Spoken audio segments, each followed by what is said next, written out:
माता दी, मैं हूं मुस्कान और नवरात्रों की आप सभी को हार्दिक शुभकामनाएं। देवी दुर्गा के 9 रूप होते हैं जिन्हें नव दुर्गा कहा जाता है। माँ दुर्गा के छठे स्वरूप का नाम कात्यायनी है। उस दिन साधक का मन आज्ञा चक्र में स्थित होता है। योग साधना में इस आज्ञा चक्र का अत्यंत महत्वपूर्ण स्थान है। नवरात्रि में छठे दिन माँ कात्यायनी की पूजा की जाती है। इनकी उपासना और आराधना से भक्तों को बड़ी आसानी से अर्थ, धर्म, काम और मोक्ष चारों फलों की प्राप्ति होती है। उसके रोग, शोक, संताप और भय नष्ट हो जाते हैं। जन्मों के समस्त पाप भी नष्ट हो जाते हैं। कात्य गोत्र में विश्व प्रसिद्ध महर्षि कात्यायन ने भगवती परांबा की उपासना की, कठिन तपस्या की। उनकी इच्छा थी कि उन्हें पुत्री प्राप्त हो। माँ भगवती ने उनके घर पुत्री के रूप में जन्म लिया, इसलिए यह देवी कात्यायनी कहलाई।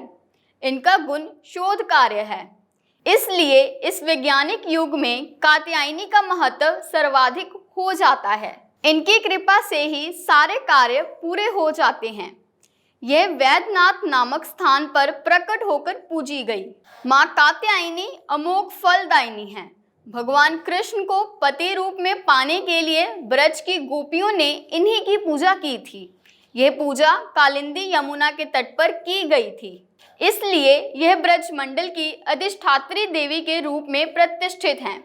इनका स्वरूप अत्यंत भव्य और दिव्य है। यह स्वर्ण के समान चमकीली है और भास्वर है।